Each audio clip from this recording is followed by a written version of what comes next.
Good morning. Welcome to the regular council meeting of Thursday, January 15th, 2026. It's 9 a.m. We are in the council chambers at 19 Parnell Street. I'd like to call the meeting to order, please, at 9 a.m.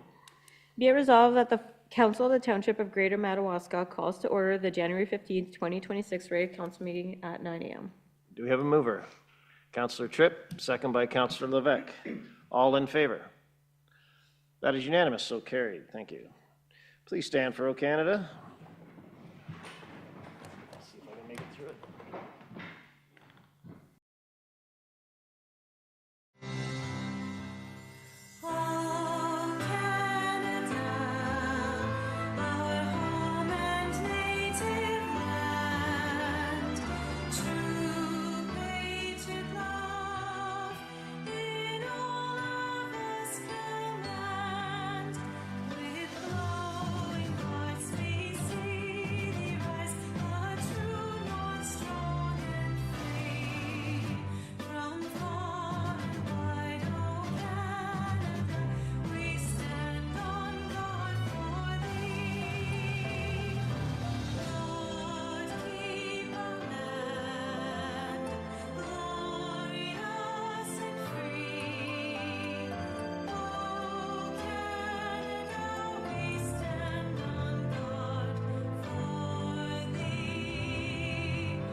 Please be seated.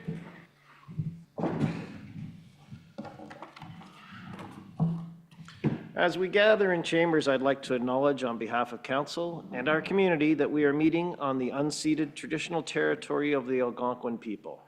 We'd like to thank the Algonquin people and express our respect and support for their rich history, and we are extremely grateful for their many and continued displays of friendship. We'd also like to thank all generations of people who have taken care of this land for thousands of years. Thank you. Miigwech. We'll now move on to 4.1, approval of agenda. Resolution, please. That the agenda of the council meeting of January 15th, 2026 be approved as presented. Thank you. Do we have a mover? Councillor Thompson, second by Councillor Popke. All in favor? That is unanimous, so carried. We'll now move on to 5.1, approval of minutes. Resolution, please. Be it resolved that the following minutes are approved by council December 18th, 2025, regular council. Thank you. Do we have a mover? Councillor Levesque, second by Councillor Popke. We've all had this in our packages. We've had time to review. Is there any changes or anything needed? No? Okay, all in favor? That is unanimous, so carried. Thank you. Is there any declaration of pecuniary interest or the general nature thereof? There is none seen. Thank you. Mayor's report, I'm going to keep it very brief. Since our last meeting, I've attended 10 meetings at county on behalf of the township. I'd like to congratulate the mayor of Monastir Valley, Jennifer Murphy, as being elected our new warden for this year. And she has many responsibilities, one of which is on the Eastern Ontario Wardens Caucus, and she's also on Roma, and she's also on EORN. So she's a very busy and knowledgeable person, so congratulations to her.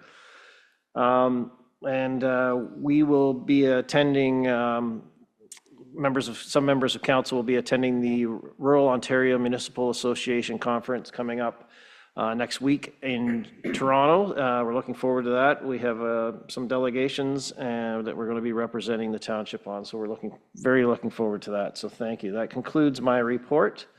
I'd like to move now on to 8.1, information item, the library board. Councillor Thompson. Thank you. We haven't had a regular council meeting over the holidays. But this is the time of year that we're working on the audit. And I must say the whole audit process is improving, the new system, the way they're coordinating with the township. And the new system's a big part of it. But also the board, Patty MacArthur and Barry Bridges in particular, are the Finance Committee, and they do a lot of work with the CEO, Ruth, to keep the books in order and get everything accounted. And the general thrust I'm seeing for next year, and it's been happening gradually, but a greater coordination between health and wellness, the rec committee, what the library does, and the various other community organizations and community outreach. All of those things are sort of coming together as one big coordinated thing instead of a whole bunch of silos, which is, that's part of our goals, and I'm seeing it happening. And that's my report. Thanks. Thank you. Any questions, comments, concerns, discussion items for Councillor Thompson? No, thank you.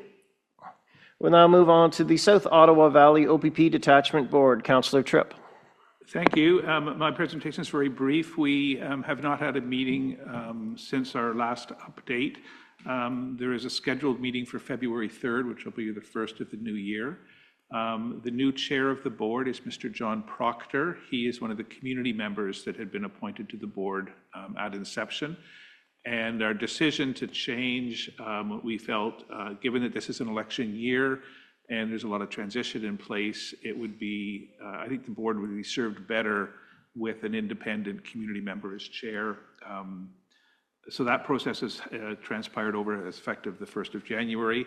And he will be reaching out to all of the mayors and the respective municipalities in the post our meeting of February 3rd to introduce and talk about the path for the year forward in 2026. Thank you. Thank you. Any questions, comments, concerns, discussion items? There are none seen. Thank you, both. We'll now move on to 9.1 bylaws 07-2026 private winter maintenance agreement. McHugh Road, 685 McHugh Road. Resolution, please. The council approved bylaw 07-2026, being a bylaw authorizing the execution of a private winter maintenance agreement with Corey Squires for a portion of McHugh Road to serve 685 McHugh Road. Thank you. Do we have a mover? Councillor Tripp, second by Councillor Thompson. A background, please. Steve? So McHugh Road is identified as Is a your mic on? Oh, sorry. My apologies. seasonally maintained road under Township Bylaw 33-2025.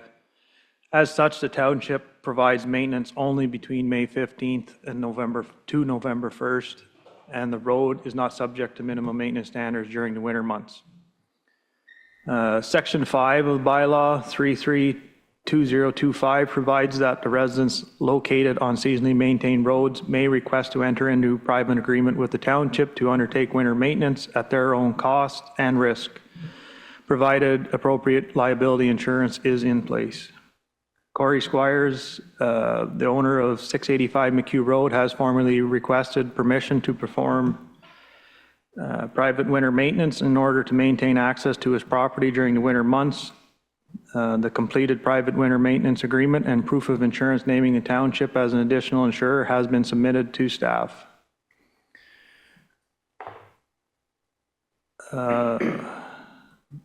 And there also is no financial implications to the township associated with the agreement. All costs are related to winter maintenance and are borne to the property owner. Thank you. Any questions, comments? Councillor Thompson. Hi, thank you. Is this a new agreement, or does this happen annually? This is a new agreement. It's a new one, okay. We're seeing it more and more. There's people reaching out for more properties, seasonal roads. So it's only new agreements that come to council, and once they've come, does it recur annually, or? The agreement probably wouldn't have to come, but the insurance has to be so that every year. it's handled by staff after Yeah. that, so it's not. Yeah. And when, are there standards that are required, or is there any signage to say this is privately maintained? Is there anything, if I turned up that road and it's not, say I'm exploring, and it's not, I find out it's not up to standards, is there, I'm just asking what the procedures are, like how it works. Well, there is already signage on it because it's a seasonally maintained road. It says that the township does not maintain this road between the dates November 1st to May 15th, so that's already on there. But the landowner is responsible through the bylaw to whatever the standards are in the bylaw that they keep it maintained to that. And then if something issue happens, well, it's their responsibility. Not Okay, that makes sense. So you keep the not maintained Yeah. sign there, so that keeps so all I everyone ended up doing- from turning up. Thank you, that's So it. everything's hardwired. Thank you. Any other questions? Councillor Popke? Here. I'm just curious, how can many you locate it roads up? currently are seasonally maintained that have these private Through agreements? these inputs? There's none, this is the first one, but we have been reached out by another one up in Malva Hill Farm Road that is just working through the paperwork and stuff right now, so it'll probably be coming But I'll have to edit the shortly, I beginning. imagine, maybe in the next month or so. So once you're Working on streaming insurance and now, stuff like that. Perfect. but I'll have to use. Thank you. Any other I'll have questions? to get their recording. Councillor Levesque, anything? No? 10 Okay, minutes just want to make sure. or 5 minutes. All right, call the question. All in favor? Yeah, just because of that. That is unanimous, so carried. Thank you. We'll now move on to 10.1, bylaw 032026.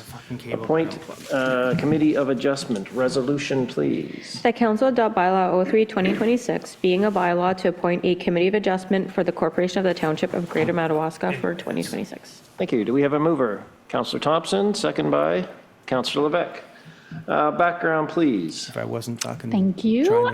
So this is report and NDI bylaws wasn't seeking coming up. council's approval for the appointment of the Committee of Adjustment for 2026.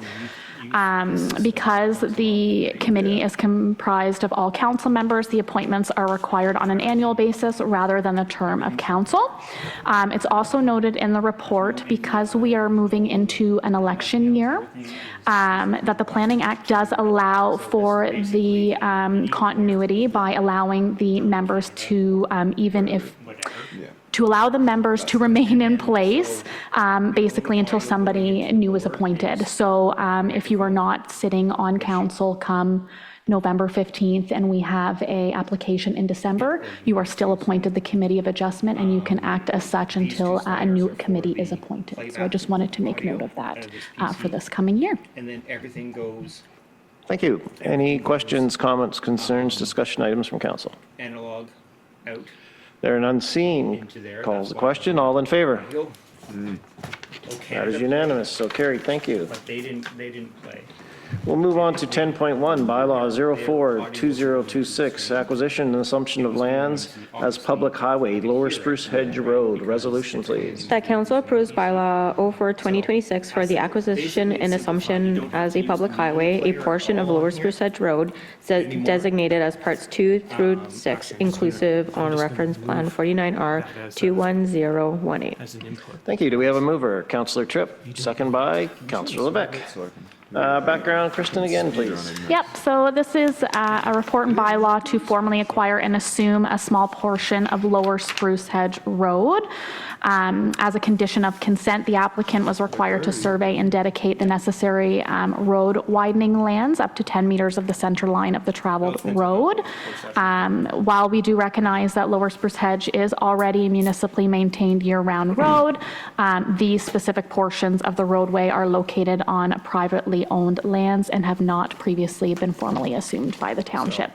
So this bylaw allows the township to take title to approximately 436 square meters of land at no cost, ensuring that the road allowance is properly surveyed, dedicated, and legally recognized as part of our municipal road system. You're getting cards again?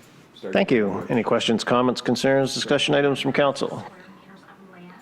There are none seen. Call the question. All in favor? That is unanimous, so carried. Thank you. Another thing for it. If me and Ryan can share Hold that, on 1 sec here. I can teach mumbling. We'll now move on to Finance and Administration, 11.1, 2026 Canada Day Committee. Things people actually watch, people. Resolution, please. That council appoint the following 4 members of the public to the 2026 Canada Day Committee: Cheryl Grass, Jean Libby, Jane Weir, and Susan Gumbley. And furthermore, that council appoints Councillor Tripp as the council representative on the committee. Thank you. Do we have a mover? Councillor Popke, second by Councillor Thompson. Background, please. I think it's Robin today? Yep, thank you. So in November, the advertisement was put out for members to apply to the committee. Reminder was sent out. There was a deadline of December 8th. We had received one application and then one verbal intention. The committee needed a minimum of 4, though. So council agreed to, or council directed staff It took me like 2 hours. put to it back figure out. what all of them did. So when we put it back out, we received a total of 4 applications now, and all 4 applicants were eligible. Staff is recommending appointing them all and getting started. Thank you. Any questions, comments, concerns, discussion items from council? I guess the one question is, Councillor Tripp, your name's been put forward. Are you willing to take that position? Thank you, yes, I am. Okay, thank you. I'll call the question then. All in favor? That is unanimous, so carried. Thank you.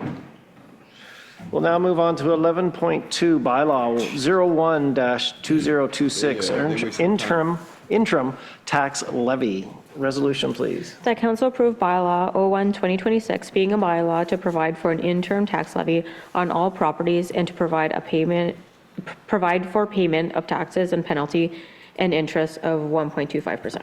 Thank you. Do we have a mover? Councillor Thompson, second by Councillor Levesque. Background, please. Jen, I believe that's you.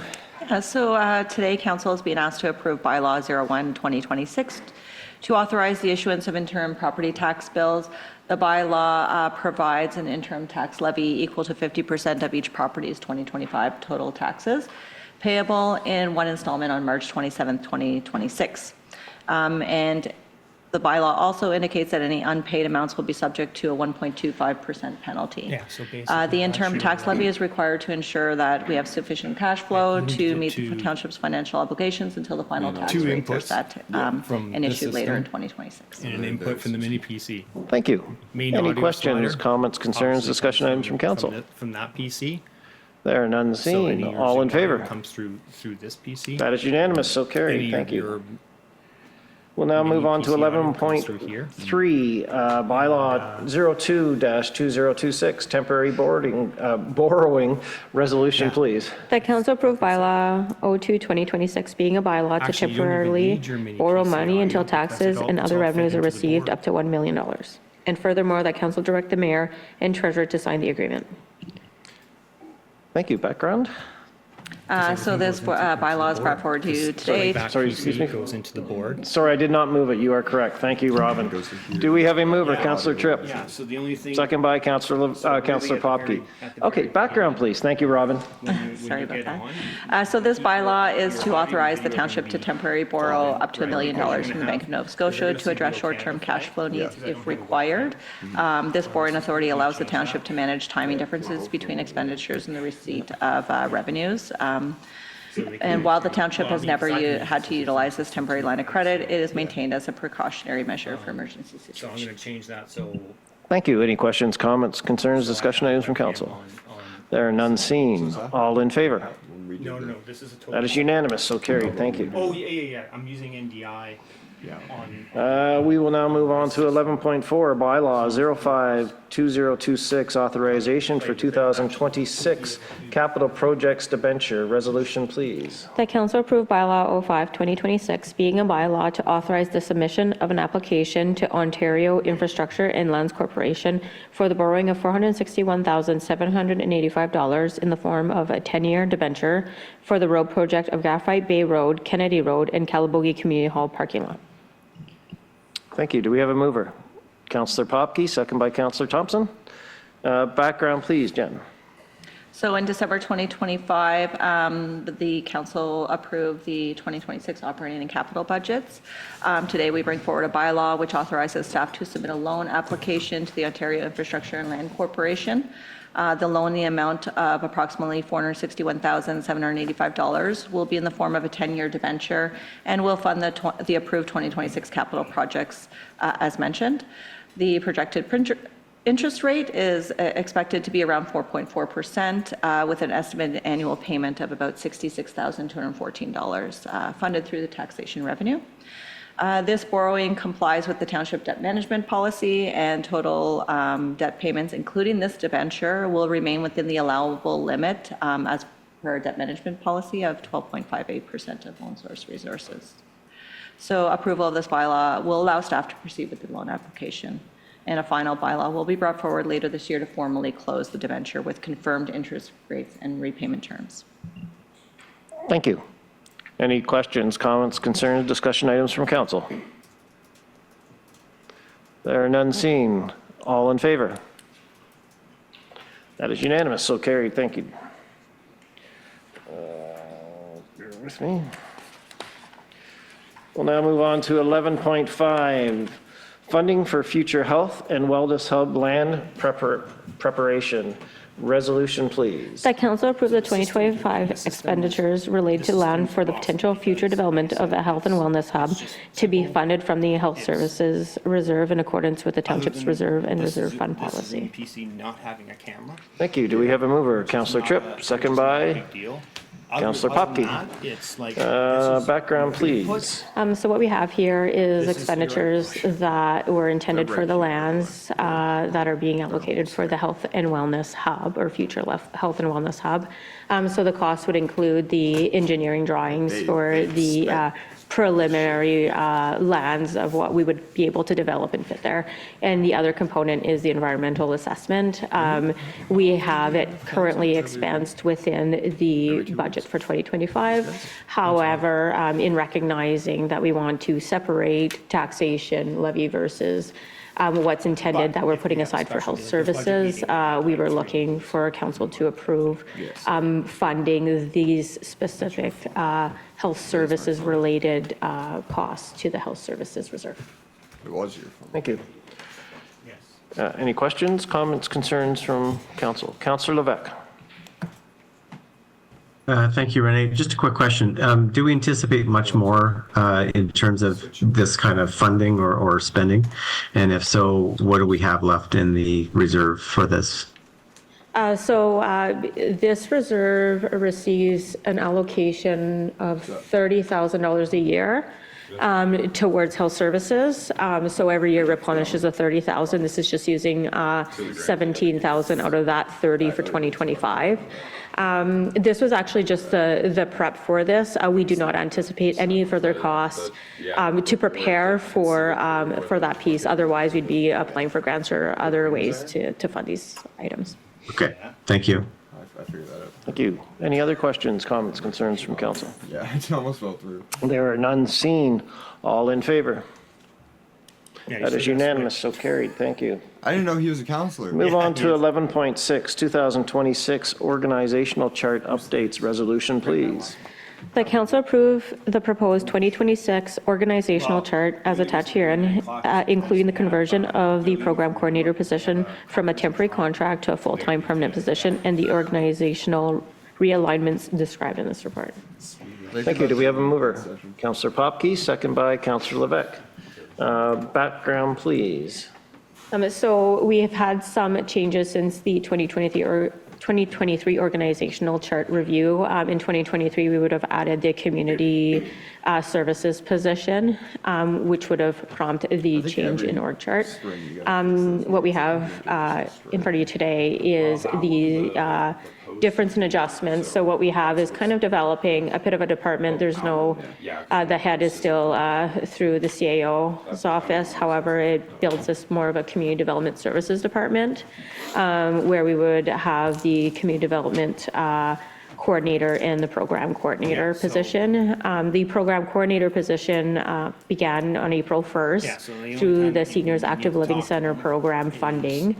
And with it being established at this point and through the public consultation for the Health and Wellness Hub and seeing the benefit of it, there's a real benefit in continuing this position. So this position is funded 80% currently through the Seniors Active Living grant and 20% through the township for program coordination.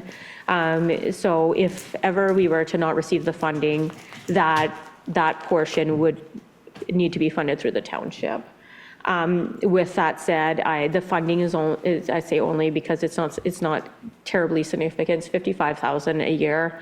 It's just over 1% of a tax levy, but what it has brought to our community is significant programming for seniors, and then now it's continuing to grow on the all ages programming. The other component in the change is on the administrative side for operations. So the operations administrator currently reports to Treasurer's Department. This is reallocating to where the actual physical reporting structure belongs, which is partially in the Public Works Department, and the other portion is in Environmental and Facilities Department, so it's just showing it properly. And then the final adjustment is the Facilities and Environment staffing realignment. We have a full-time position as a facilities attendant, and then one full-time as maintenance repair right now. The adjustment is actually making them both maintenance repair because essentially the jobs are the same. The works, we would not be replacing the facilities attendant position, that would just be removed because essentially we just require the maintenance repair type of position. Overall, there is no financial implication with this. Some minor implication in the change, but just the way it works with the pay structure, it's very minimal. And so, yeah, so by council approving this, it would approve the structure for that full-time position essentially, and then the move from facility attendant to maintenance repair. Thank you. Any questions, comments, concerns from council? Councillor Thompson. I just want to comment on the program coordinator position. That is the key thing that's going to allow us to integrate all those various programs. So, getting the SALC, the Seniors Active Living Center grant, was critical to even start that, which I commend staff for moving forward on and getting. And then the percentage, the extra percentage to make it a full-time position really allows, things like the library has all this programming in Calivogie, but there's no way that we have enough staffing and funding to extend that programming throughout, but with this program coordinator. So I'd say even if the SALC grant disappears, which I don't think it will, it is an annual grant, I think it's a really important position. So kudos. Yeah. Thank you. Any other further comments from council? Councillor Levesque. Thank you, Renee. I agree with Councillor Thompson on that position. I guess one question overall, do you anticipate, you've rejigged the org structure with the rest of the existing staff. Do we anticipate any time in the future where we would need additional or a change in positions? Like, do we see any additional headcount coming our way or down the road in terms of, the requirements that are required to, maintain, what we maintain? So we do have in 2026 a review for that future planning for growth. So that's what we're doing. What we've been doing over, I would say, the last 2-3 years has been establishing positions that should have been there, essentially. And so we're doing that, and then we're going to start forecasting on what that looks like and what triggers a position requirement. So at that time, we might see an additional requirement for different staff or additional staff. Ideally, we'd be projecting on what will trigger the requirement for an additional staff, yes. Okay, thank you. And that's when you switch that. Any other questions, comments, concerns, discussion items from council? No, I just thank you for this, and we're ever evolving and ever changing, and perhaps, as Councillor Levesque says, we might need an extra head count, but the way we're growing, I can foresee that we will. It's just a matter of when, I think. So thank you. I will now call the question. All in favor? That is unanimous, so carried. Thank you. We'll now move on to 11.7, 2026 Strategic Initiatives Action Plan. That's easy to say. Resolution, please. The council endorsed the 2026 Strategic Initiatives Action Plan as attached. Thank you. Do we have a mover? Councillor Thompson, second by Councillor Popke. Background, please. So this will be our second year in bringing the strategic initiatives action plan based off the 2023 to 2026 strategic plan. So these initiatives are based off of the key pillars within the strategic plan, which are open communication and engagement, growth management, culture and wellness, and efficient, effective governance. The action plan has been circulated with department heads to provide input on what we've heard over the last year through council, what staff sees as a priority, and some directions that council through motions have put through. So on the attachment, you will see our staff key initiatives and target completion dates. And I'm prepared to answer any questions you may have on these priorities. Thank you. Are there any questions, comments, concerns from council? Councillor Tripp. Thank you. More of a comment. I just want to acknowledge staff and the work they put into this. It's an incredibly supportive document. This council at inception, along with the community, brought in a strat plan that's really helped guide us over our term. This brings all of the key activities in a very transparent, presents them in a very transparent manner, both for us as council, but also in terms of the community, to look at what our goal is at the end of fourth quarter 2026. And everything that we've talked about in the strat plan, we've managed to identify and place as a marker. So it's very helpful for us at this table, but I think also for the community to recognize the strides that have been made and the activities in this final year. So thank you for coordinating this into one document. It's very clear and well articulated. Thank you. Thank you. Any other questions, comments, concerns to Councillor Thompson? I echo what Rob was saying. Make better copies. It's amazing how much has been accomplished and how sure we are that we're doing the right thing, and that makes it easy when it comes to council to make decisions. That's why we have so many. Sure, yeah, and that unanimous. This is what we want. This is what's happening. Which is great. There's one area of concern I have. Staff is doing a great job of working with developers on planning for mixed development, which is great. But the major developments go through the county. And I'm wondering, so far we haven't seen anything other than residential only come through them. I'm wondering if there's anything in the works that will help us have more input to how county, what they bring forward to us for approval and rezoning. Thanks. So what we have is when it comes to developments, it sits within the OPA and the PPS. So there is that piece where as long as it meets those requirements, it comes to council. I see where you're coming from on this piece of when we're talking about strategic planning. So when we talk about a strategic plan and we have the intent for us, and I think we talked about it when developing the strategic plan, was that we had considered the fact that there is not much leverage when it comes to what we want to see versus what developers will bring. What we have, though, is advocating for it. And I think this is where this piece came with meet with local developers or encourage mixed development, because it can't be direct mixed development.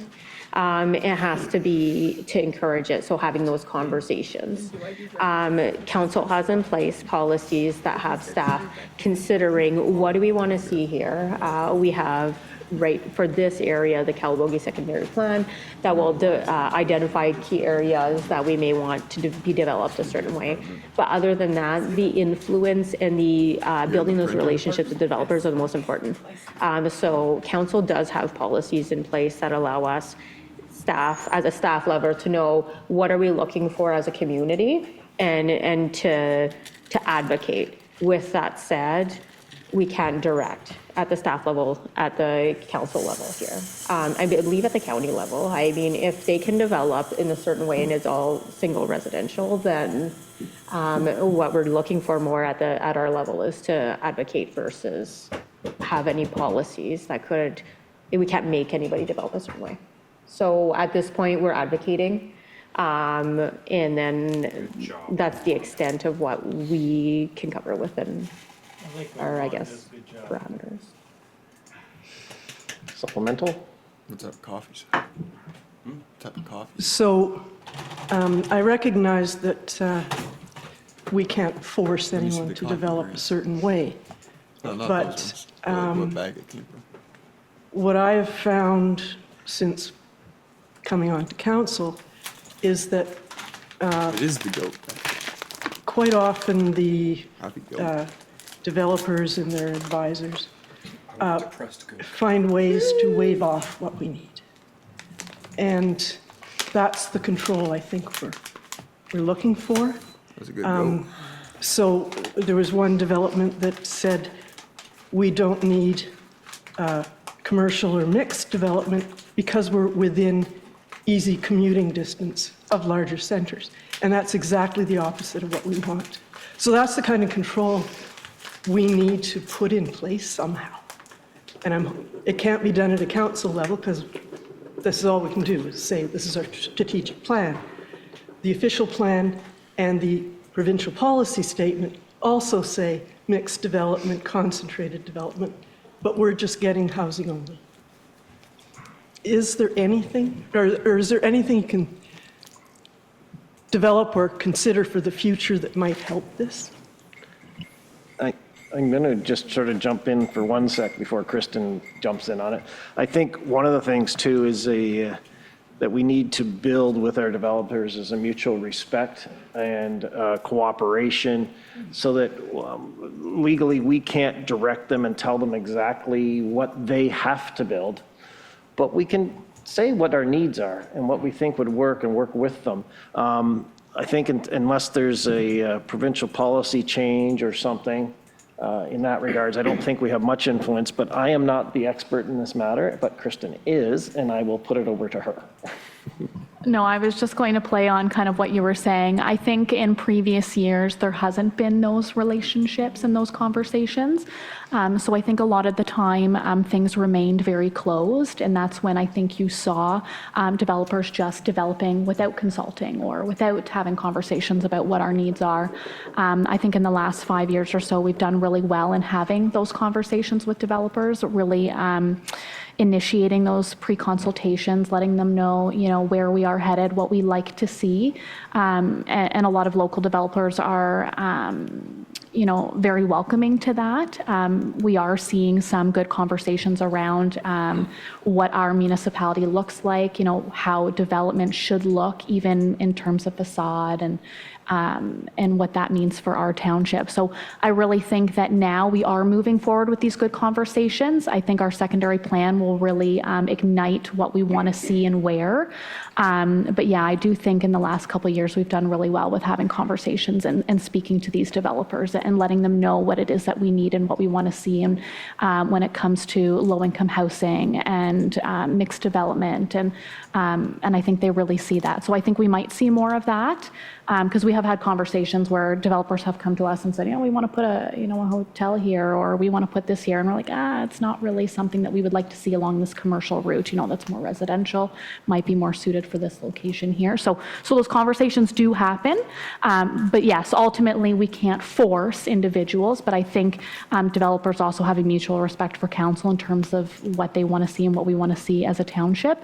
And they understand that. And ultimately you're not going to necessarily see now when we're having these conversations with them that they're just going to go left field into something that they know that we may not want to see, because that might put their project potentially in jeopardy as well, right? So there is good conversations happening. I do want you to know that we are looking at that.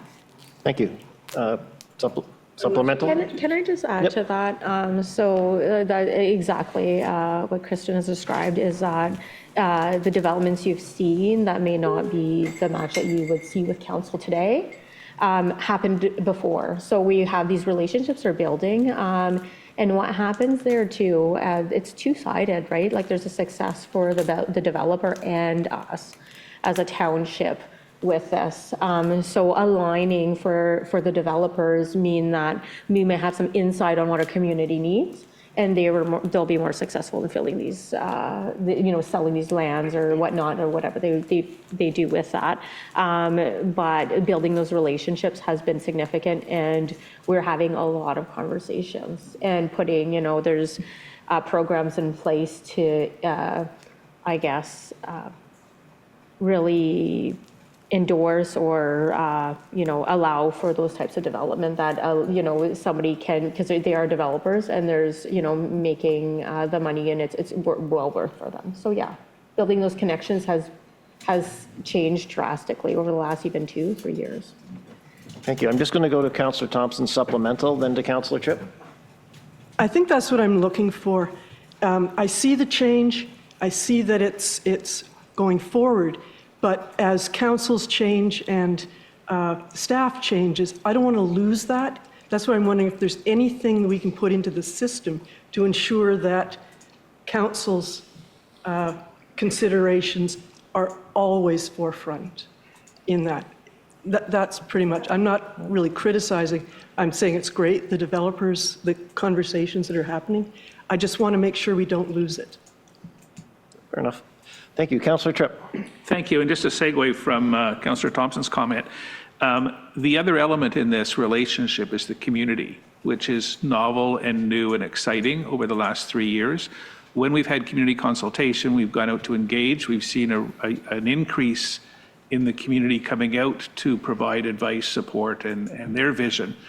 And I've personally seen at some of these open houses, the community mixing with developers. So the developers are not just getting the message from us as council or from us as staff, they're also getting a very clear message from the community in terms of what they want. And it's not, it's not a directive, it's an aspirational feel of what the community is like. And my experience is developers are listening to that. And then to the point about transition, both with staff and council members, the one constant is our community members. And that voice has become very strong over the last year in terms of what they want to see in terms of the development and how do we look and how we feel as a community. So I think that's the thread of consistency as councils and staff change. Our community view doesn't, but it's a huge marker for us to have been able to engage the community, and again to staff appreciation for the work in organizing and hosting all the events, because that's really the pivotal point, I think, for where we're heading. Legislation is legislation. The voice of the community, I think, is what's going to influence most of the developers. Thank you. Thank you. Any other questions, comments, concerns? Just making sure, Councillor Levesque, you're okay? I know. Okay, you were just sitting there so still, I thought you might be frozen. Sorry. If there's no other comments, I'd just like to say that the rapport that the staff has with developers and with the community, and as you mentioned through the Seniors 55 group, the SELC, I mean, there is an openness that communication is wanted. And the communication from the community is valuable. And I think that is not going to be lost, I hope, if council changes. I hope that it's not us really driving it. It is the staff. It is the staff's, under the direction of our CAO, the openness and the communication and the respect, mutual respect that goes both ways. So I think that, and I hope that that is going to last through council change, because staff is paramount on that communication, and they're doing a great job. And I think we're very, very blessed to have the staff that we have, and the direction from the top down that all communication's good and let's work together. So I thank you for that. And I will now, I guess we go to the question then. All in favor, or do we need the resolution read again? No, we're good? Okay, all in favor? That is unanimous, so carried. Thank you. We'll now move on to 11.8, Calabogie Junction Health and Wellness Hub Progression Update. Thank you, Renee. I believe this is you. Yeah, so this memo is just to provide council with a bit of an update from since we've last met when council endorsed the Calabogie Junction Health and Wellness Hub Strategic Plan Framework in October of 2025. So what the framework included 4 components on which we are progressively moving towards as next steps. And so we have the partnership and stakeholder outreach. We've met with over 40 groups or 40 people to actually talk about the idea behind this Calabogie Hub, Health and Wellness Hub, and how this could work within, as for us as an enabler for these health services. So meetings included the Calabogie Medical Center, the County of Renfrew Community Paramedicine and Social Services, Ancient Rivers Family Health Team, Calabogie Area Home Support, on Ottawa Valley Ontario Health Team, and GM Seniors Housing Corp, and various other groups and experts. And the intent here is to see if the need is there for co-location for primary care, community medicine, seniors wellness programming, home support, and then potentially housing in the area. All groups are very excited for the project, are very supportive. So with that, we're able to obtain, I want to say I'm at 7 letters of support for our delegation for the Health Hub, which include everywhere from the health teams to the medical center. We have an Eastern education component to talking about this training facility. So we have support letters across the board, County of Renfrew paramedics. Really endorsing the fact that, one, they feel we need the facility, and then two, that they would be interested in having space within the facility to serve as a community. We had 2 public open houses or consultation sessions, one in Griffith and one in Calabogie. At both sessions, we were able to pull a lot of information about what people are looking for. So they were answering themes for boards like Living Well in our community, care and support spaces, program and community activities, and looking ahead. Within both we were able to quickly see the separation on what is needed in one area versus the other. The Griffith area was able to identify that they would be more of another like co-hub versus a spoke, which is definitely part of the framework when we're going to be updating for framework basically 2.0 on what that looks like, where we're kind of separating that piece because there is a distance between Calabogie and Griffith. So we're trying to identify that and saying, okay, well, maybe there's a base here, and then there's more of a services building that may be smaller, but it provides for more services within that area. The community survey was very successful with 176 residents that responded. The mix was great too. When we were polling, we were trying to poll even seasonal, you come here in the summer or whatnot, and we were able to poll a range of residents to participate in the survey. And what was interesting is that only 25% of our residents actually have physicians within the area. It kind of contradicts that on paper versus actual what's happening on the ground is that as per the province, we only have a gap of, I think, for residents without physicians, 9%. But what happens there is that the difference is actually that the residents are attached to doctor, but the doctor might be, some of them are responding in the survey saying theirs are in Kingston, Belleville, Toronto. So the distance is what matters. So we were able to kind of pull that information, helps with the delegation and helps us see where the gap is on the ground for our residents. They've identified key items, support for PSW capacity, local lab services, physio rehab was mentioned quite a few times, housing options for seniors and people's needing support, transportation, youth and teasers programming, mental health supports, and better information navigation are all ranked high for residents' needs. We did a survey to the developers also to consult with them on what they hear when it comes to selling. So when they have developed property, but who's buying, why won't they buy? Again, the same gap is the health services. So people are attracted here for the amenities, trails, fitness, those types of things. But it's actually the services that are lacking that may have somebody not willing to relocate to the area.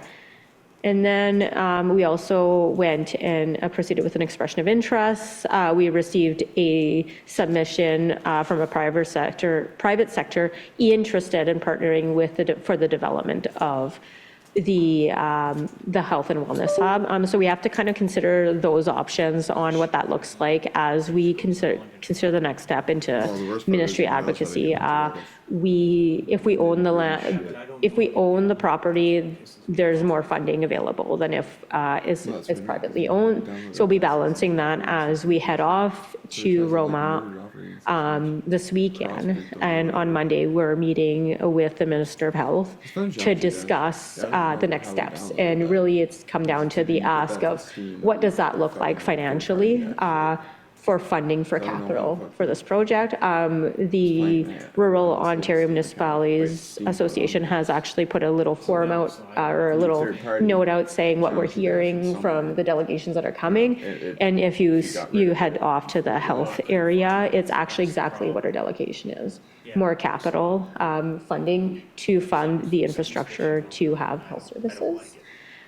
So yes, so this is just an update, and then we're going to head out to the delegation, and they'll be updating following that. Maybe a web browser. Thank you. Any questions, comments, concerns from council? Councillor Popke. I just want to say it's nice to see things moving forward smoothly. It's a lot of hard work and discussions going on with everybody involved. So it's nice to see that it's all coming together. That being said, is it possible for council to sit in on this delegation in silent support? Probably some sort of Trojan in a I'm hesitant in one way in that I just sort of want, because we're going to have Billy Dano is going to be there as the RMPP. He as soon as he heard we had this delegation, he jumped on it. That he wanted to be there to support us. We also have Chief Mike Nolan from the County of Renfrew's paramedics. He's going to be there well, and he's extremely well respected in the medical, not just the medical, but paramedicine and paramedics, and he's extremely well respected in that. And he's had many meetings with the Deputy Premier, who's also the Minister of Health, Sylvia Jones. So in one way, I'm hesitant because I just want it to be a clear and concise ask, because we've done the two before, where we've sort of done the information and the background that we bought the property, and this is what we're moving forward for. And this one's going to be a direct ask, and I believe we're going to be discussing that in close later. Is that correct, Renee, or did I read that wrong? Oh, we're not. Okay. So I'm of two minds of it, that less distraction, more focused, with that Sylvia Jones is on the speaker. I think it would bode well for us because we're going in with a direct ask this time. I'll open that up to the comments on the floor, but that's just my own personal belief, is if we're clear, concise, and direct, that I think it would be our best approach for what we're asking. But I'll open that up, and Councillor Tripp, you. Thank you. So I'm going to just quickly step back to the developer consultation part, and then I'll address part two. I was really impressed to see the developer consultation, because I think people would initially think we're going to talk to developers in consultation about their role in the hub. This was really about their perception of the community and how this fills their need in terms of the importance of this as a tool to help them market. So it was a different approach to what I expected. I thought the development consultation would be, are you going to come and help us build this? This was really about our community and how the developers see the importance of the hub. So congratulations for taking that approach. To the delegation, I really do understand. I mean, this is the first time council has heard about the delegation. And Billy is a natural, but it's the first time I've heard that the county paramedics are attending, representing council at the delegation to the minister. And I do recognize the surgical importance of that ask. We haven't had a chance at council to discuss it, and usually we do have a discussion about kind of prior to this, who will attend. That said, is there an opportunity to have one or two people, not to participate, but I think the image in the delegation to have your co-councillors, because it is a council initiative. As we had in the others, we had delegates councillors that just were there to give that image that this is a council initiative, but we don't want to undermine the importance of the message and the surgical message, both from, and I'm assuming, Renee, will you be presenting along with, or when we get into the delegation, are you, in terms of the technical side, I'm assuming you'll carry that and Mike Nolan will be carrying? Well, Mike's going to be in there as a supportive role. So sorry, Mike Nolan is in there as an actual health provider. Okay. So what it is an anchor to say, yes, health provider within Greater Madawaska, and there is a need. Where we've always been with, you have to think we're not healthcare. Yep. So when we come in and we're a municipality discussing what healthcare is needed, it's important to have somebody that says, yes, we serve that area, we are a service, and we see the need. 100% agree, I think, and that's why I was encouraged to hear it today, because I do see that value, and it's a major support for our ask. But that said, just at general council, is there an opportunity for other councillors not to participate, but as with other delegations, they often go in with other councillors at the table. This seems like it was kind of discussed and formatted in absence of a council discussion. And one of the other things too, we're going to need is we've been advised that there's a joint delegation that's going on that. I'm trying to stay Yep. with it too. Yep. On the request, because we do have a joint delegation, but when we're talking about the health services component. Yeah. Yeah, okay. Anyways, we're going to need somebody that's going to be representative on the other one as well, so. But go ahead, Renee. So my intent today was to bring it forward as an update, to allow for that conversation. So it's not like it's set in stone. It was to allow for that conversation on what that looks like as a delegation. We do have municipalities that if they're in attendance, and they're available, they attend certain delegations. Counselors that are available there. So I personally, I'm open to whatever format council would like to discuss today. So let's discuss. Councillor Thompson? I was just thinking that since Councillor Tripp initiated this whole thing, and he's been on I believe every delegation, and he packs a hell of a lot of healthcare background, WHO, Victoria, Health Canada, I believe, Victoria Hospital, Renfrew, Victoria. That's not a bad guy to have in your delegation, I believe. I think it would be remiss not to have him there, even as to field questions on any of the above. Okay. Councillor Tripp? Thank you.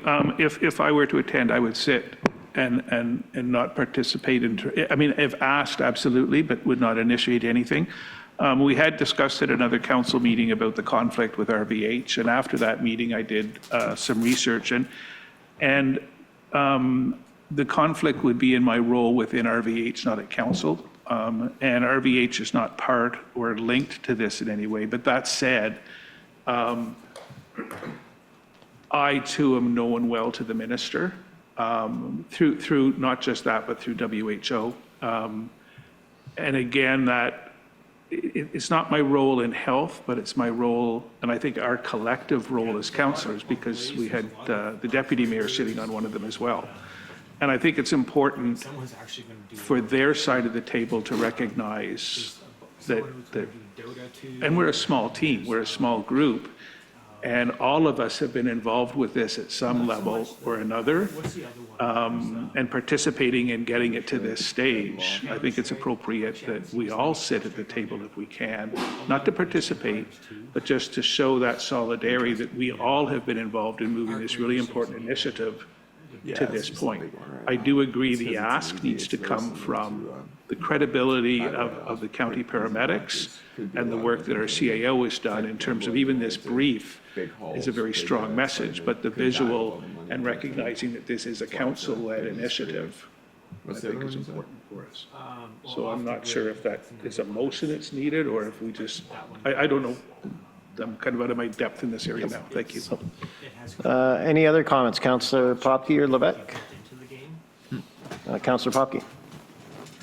Well, like Rob says, we are a team. We started this as a team, and I think it'd be nice to go in there as a team and say, this is what we've come up with and this is what we're asking.